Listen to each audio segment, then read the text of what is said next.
I was always the other daughter. The one who didn't need constant attention. While my younger sister Sarah battled asthma, I battled invisibility in our own home. Every morning started the same way, Mom rushing to Sarah's room to check her breathing, while I got myself ready for school. "Sarah, honey, how are you feeling today?" "Let me check your temperature," Mom would say, her voice dripping with concern. "Don't forget your inhaler. Do you want me to call Dr. Thompson?" I remember standing in the doorway, already dressed and ready for school, watching this daily ritual. My lunch was always whatever I could throw together myself, usually just a sandwich and an apple. Sarah got specially prepared meals, with all her favorite foods. Dad wasn't much different. He worked extra hours to pay for Sarah's medical bills, and when he was home, his attention went straight to her. "How's my little fighter doing?" he'd ask, completely passing by me on his way to Sarah's room. The pattern continued year after year. While Sarah went from specialist to specialist, I learned to take care of myself. I did my homework without help, packed my own bags for school trips, and figured out how to deal with teenage problems on my own.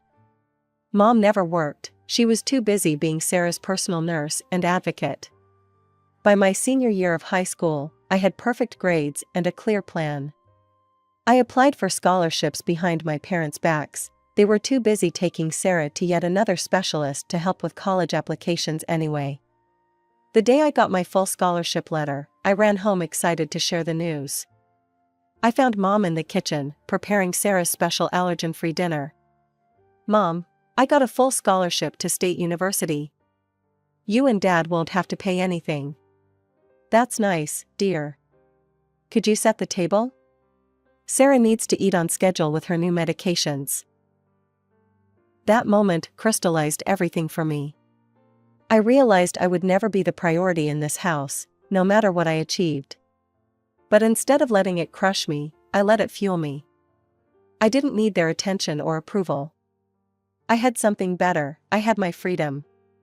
The day I left for college, Mom was too busy with Sarah's latest health crisis to even say goodbye properly.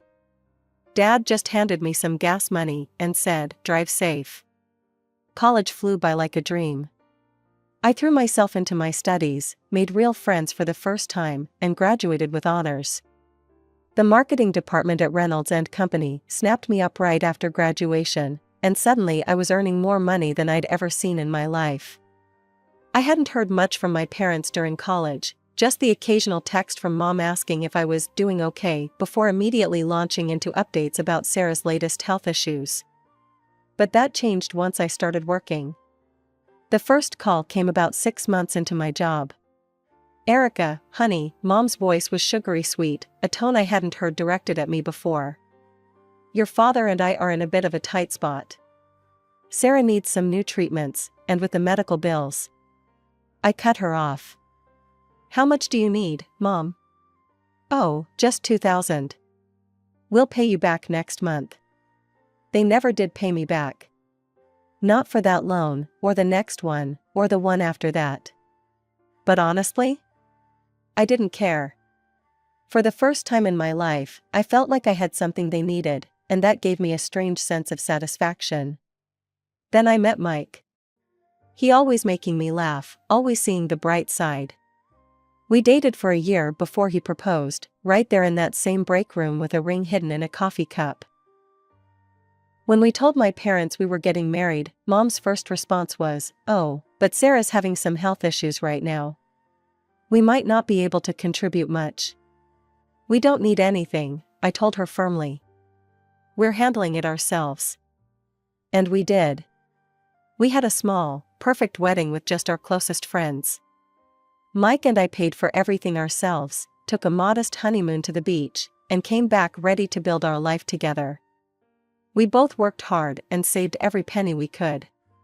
Within 2 years, we had enough for a down payment on a small apartment. 3 years later, it was paid off completely. "We should have a baby," Mike said one night, as we sat on our balcony watching the sunset. I looked at him, this wonderful man who had given me everything I'd never had growing up, unconditional love, support, and a true partnership. "Yes," I said. "We should." Emily was born on a spring morning, perfect and healthy. Mike was the proudest dad I'd ever seen, taking pictures of every little thing she did. When she was 2 months old, he got a big promotion at work. Just one business trip, he told me, kissing Emily's forehead. 3 days in Chicago, then I'm all yours again. I drove him to the train station that morning. That was the last time I saw him. The call I got wasn't from Mike, it was from the railway company. There had been an accident. The train had derailed. There were no survivors. The first few weeks after Mike's death passed in a blur. I moved through my days like a ghost, going through the motions of feeding Emily, changing her, trying to keep both of us alive while feeling half dead inside. The insurance company called with details about Mike's life insurance policy, but money wasn't what I needed most right then. I needed help. "Mom," I said over the phone, my voice cracking. "I can't do this alone. Could you help me with Emily? Just for a few months while I get back on my feet. I'll pay you, whatever you want." There was a long pause on the other end. "Oh, honey," Mom said, and for a moment I felt hope. Then, I'm not as young as I used to be. Taking care of a baby is so demanding, and with my blood pressure. I just can't risk my health, Erica. Maybe you could hire someone? You have the insurance money now, right? The words hit me like a slap. I thought about all those years Mom had devoted to Sarah's care, how she'd never worked, because Sarah needed her constant attention. But now, when her other daughter needed her, when her granddaughter needed her. "Yeah," I said flatly. "I'll figure something out." And I did. I found a wonderful nanny named Maria who loved Emily like her own. The insurance money meant I could afford the best care for my daughter, and slowly, we settled into a new normal. Emily grew from a baby into a toddler, showing more of Mike's smile every day. Then came the call about Sarah's engagement. "Your sister is marrying James Peterson," Mom gushed over the phone. "His family owns that big real estate development company. Can you believe it?" "That's great," I said, watching Emily stack blocks on our living room floor. "I'm happy for her." But the next call wasn't so joyful. Dad sounded stressed. "Erica, we need to talk about Sarah's wedding. We're taking out a loan. Using the house as collateral." When he told me the amount, I felt sick. "Dad, no, that's your house. Your retirement security. You can't risk that for one day." "Now listen here," he said, his voice getting that stern tone I remembered from childhood. "We won't have the Petersons thinking we can't give Sarah a proper wedding. We've already signed the papers." I tried reasoning with them. I offered to help pay for a more modest celebration. But Mom just got offended. "You don't understand, Erica. This is Sarah's big day. She deserves her dream wedding. We can't have her future in-laws thinking we're common." I thought about my own wedding, small, modest, perfect.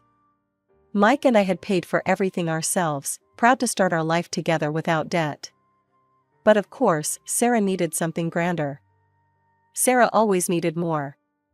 Sarah's wedding was exactly what you'd expect, extravagant, over the top, and, according to Mom, absolutely perfect. Then Sarah moved away with James to Boston, and suddenly my parents' perfect daughter wasn't so perfect anymore. "Can you believe she won't even take our calls?" Mom sobbed into the phone one evening. "We took out that loan for her wedding, and now she won't even help with the payments." I bit back an "I told you so" and instead said, "That must be hard, Mom." Gradually, my parents started calling more often, not just when they needed money. They wanted to see Emily, invited us for Sunday dinners, remembered my birthday for the first time in years. It felt nice. Like maybe we could be a real family. I started helping them out, paying bills here and there, buying groceries. For Dad and Mom's 35th wedding anniversary, I surprised them with a 2-week vacation to Florida and a new car for Dad. "You're such a good daughter, Erica," Mom said, actually hugging me. It was the first time I could remember her doing that in years. Then Dad got sick. Really sick. something with his heart that kept him out of work for months. One evening, they asked me to come over after Emily's bedtime. "We're going to lose the house," Dad said, his voice weak. "The loan payments, without my salary." Mom was crying. "We don't know what to do, Erica. We're behind on payments already." "Move in with us," Mom suggested suddenly. "We could help with Emily after school, and you could help with the loan payments." "Please, sweetheart. We don't want to lose our home." I thought about my apartment, my independence, the life I'd built for myself and Emily. "I don't know, Mom. It's an hour commute to work from here." "Please," Dad said, and I saw real fear in his eyes. "We'll make it work." Emily would love having her grandparents around. They were right about that part. When I told Emily we might move in with Grandma and Grandpa, her whole face lit up. Within a month, we were moved in. I found good tenants for my apartment, a young couple with steady jobs who signed a year-long lease. Emily was overjoyed, running around the house exploring every corner like it was a magical castle. I took over the loan payments and most of the household expenses. Mom seemed to transform overnight into the grandmother she'd never been before, picking Emily up from school, helping her with homework, making her favorite snacks. "Look what Grandma made for you, Emily," she'd say, pulling fresh cookies from the oven. Emily would beam, and I'd try not to remember all the times I'd come home to an empty kitchen as a child. For a while, it seemed to work. Dad's health improved, though slowly. I adjusted to the long commute, telling myself it was worth it to see Emily so happy. Every month when I made the loan payment, I reminded myself that I was helping my parents keep their home. But there was always this nagging feeling in the back of my mind, a voice that whispered, "How long can this last? When will the other shoe drop?" After Dad recovered and returned to work, I noticed Mom started making excuses about watching Emily. "My back hurts today, Erica. I'm not as young as I used to be. It's so exhausting keeping up with a child her age." Finally, one morning, she just came out with it, "I think you should hire a nanny. I can't handle this anymore." So I hired Karen, a sweet older lady who clicked with Emily immediately. Every morning, I'd leave for my hour-long commute to work, wondering why I was still living in my parents' house when I had a perfectly good apartment across town. But every time I mentioned moving back, Mom would bake her famous apple pie, the one she knew Emily loved, and say things like, "Oh, but we love having you both here. Don't we live so well together?" Emily would beam, her face covered in apple filling, and I'd push down my frustration for another month. This went on for 2 years. Then one evening, Mom and Dad sat me down after Emily went to bed. "Honey," Mom started, her eyes already welling up. "We still have 2 years left on Sarah's wedding loan." Dad jumped in, "We know it's a lot to ask, but could you stay until it's paid off? We're so close to being free of it." I thought about the exhausting commute, the way my life had been put on hold. But then I thought about Emily's happy face when she talked about living with her grandparents. "Okay," I said. "1 more year." I called my tenants and extended their lease. Then came the day that changed everything. I walked up to the house after another long day at work, and there was Sarah, standing in the doorway with a very pregnant belly. "Move away from the door, Sarah," Mom screeched from inside. "You'll catch your death in that draft." Sarah smirked at me as she stepped aside. Well, look who's here."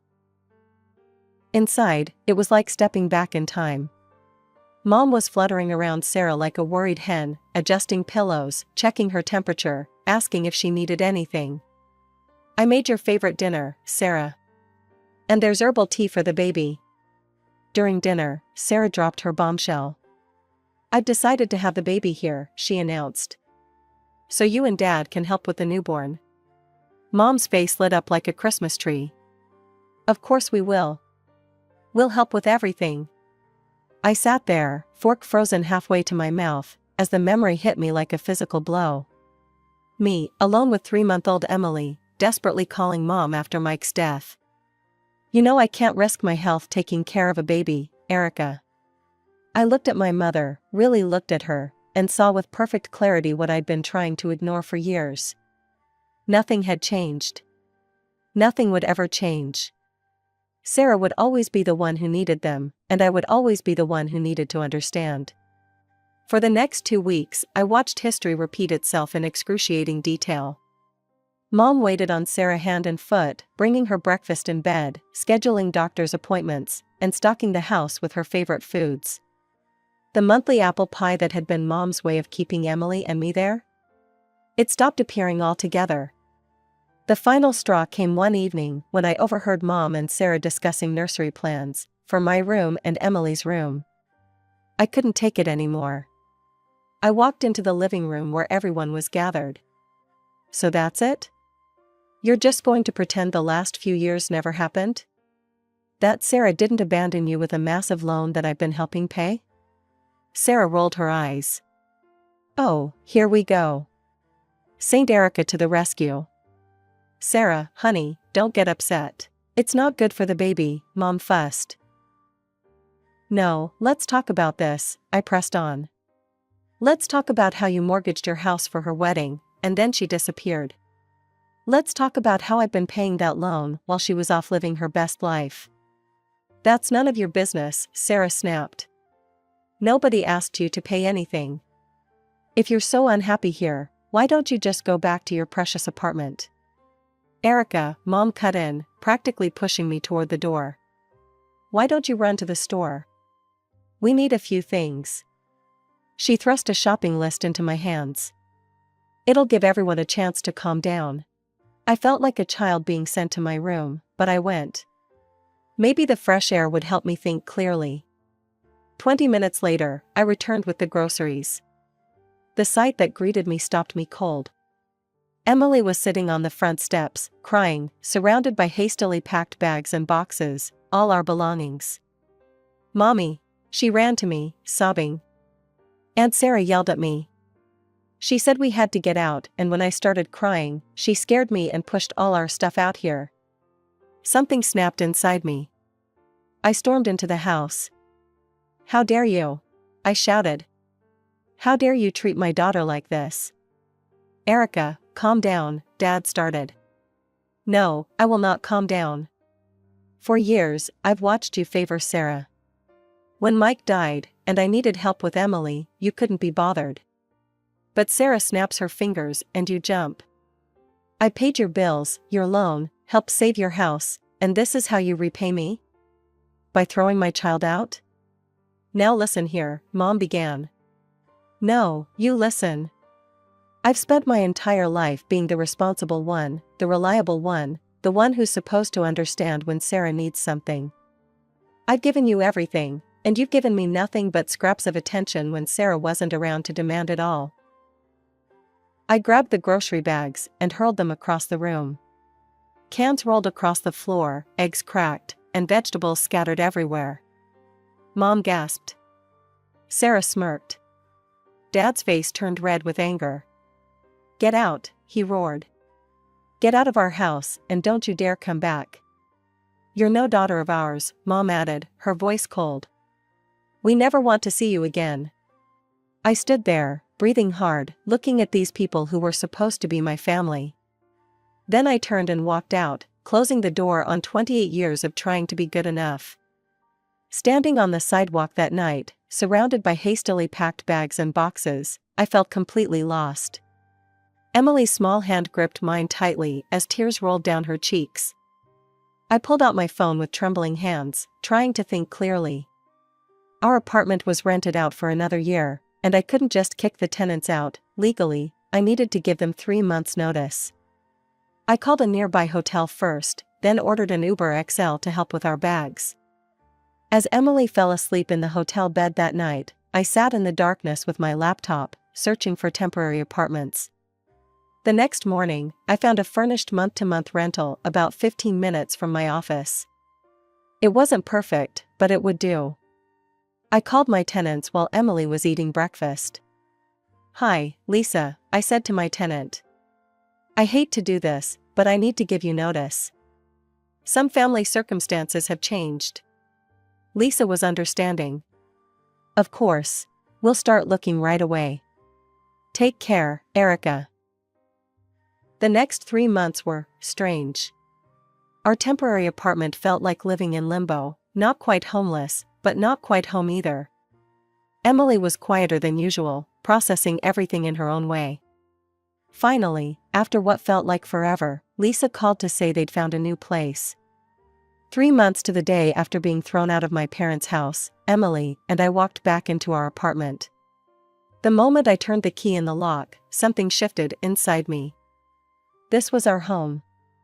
Our safe place. No drama, no favoritism, no walking on eggshells.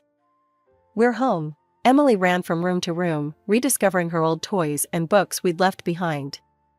That night, after Emily was asleep, I sat down and really looked at our finances. We were doing well, better than well, actually. Without supporting my parents, I had extra money each month. I opened a new savings account specifically for Emily's college fund and set up automatic monthly transfers. Over the next few weeks, we settled back into our old routine. Emily went back to her old school, where her friends welcomed her back with open arms. I threw myself into work, earning a promotion I'd been too distracted to pursue while living with my parents. 6 peaceful months passed. Emily and I had found our rhythm again: school, work, movie nights, weekend adventures. No drama, no guilt, no complicated family dynamics. Just us. Then came the knock at our door one Sunday morning. I wasn't expecting anyone, so I checked the peephole. My heart stopped. There stood my parents, and they were holding a baby. Against my better judgment, I opened the door. "Erica, please," Mom started crying immediately. "We need your help." Dad looked older than I remembered, more broken. "Sarah, she's gone." They told me the whole story as they stood in my doorway. I hadn't invited them in. Sarah's husband had discovered she was cheating. A DNA test proved the baby wasn't his. He divorced her and refused any responsibility for the child. And Sarah? She dropped the baby with our parents and disappeared. "We don't know where she is," Mom sobbed. "She won't answer our calls. We can't do this alone, Erica. We need you to move back in. Help with the loan payments, help with the baby." "I'm too old to care for an infant," Mom added, making that familiar tired face I'd seen so many times before. "Please, sweetheart. We'll lose the house." I looked at them, really looked at them. Mom's manipulative tears. Dad's desperate eyes. The innocent baby in their arms. And suddenly, I saw everything with perfect clarity. "No," I said quietly. "What?" Mom's tears stopped abruptly. I said, "No, I won't help you. Not this time." "How can you be so heartless?" Mom's voice rose, echoing through the hallway. "Your own family. We'll be out on the street. They'll take our house. All because you're too selfish to help." Several neighbors' doors opened, curious faces peeking out. "You want to do this here, Mom? Fine." My voice was steady. "Let's talk about how you refused to help me when Mike died and I had a 3-month-old. Let's talk about how you mortgaged your house for Sarah's wedding. Let's talk about how Sarah abandoned you with that loan, just like she's abandoned her baby now. This isn't about me being heartless, this is about you finally facing the consequences of your choices." "How dare you," Dad started. "No, how dare you? You created this situation with your constant favoritism. You taught Sarah she could do whatever she wanted without consequences. And now you want me to clean up your mess again? Not happening. We're your parents," Mom wailed. "No," I said firmly. "You're Sarah's parents. You made that very clear the night you threw my daughter out on the street. Now please leave, and don't come back. Forget my address, forget my phone number, forget I exist, just like you did for most of my life." I closed the door on their protests and leaned against it, breathing hard. Through the door, I could hear Mom's continued screaming, but it didn't touch me anymore. "Mommy?" Emily stood in the hallway, watching me. "Are you okay?" I walked over and hugged her tight. Yes, baby. I'm better than okay. I'm free. That was the last time I saw my parents. I don't know what happened to them or Sarah or the baby. Sometimes Emily asks about them, and I'm honest with her. I tell her that sometimes the healthiest thing you can do is walk away from people who hurt you, even if they're family. These days, our life is good. Emily is thriving in school, I love my job, and we're building the kind of life I always dreamed of, one based on real love, not obligation or manipulation. Sometimes, late at night, I look at old family photos and feel a twinge of sadness for what could have been. But then I look at Emily, growing up strong and secure in the knowledge that she is loved unconditionally, and I know I made the right choice.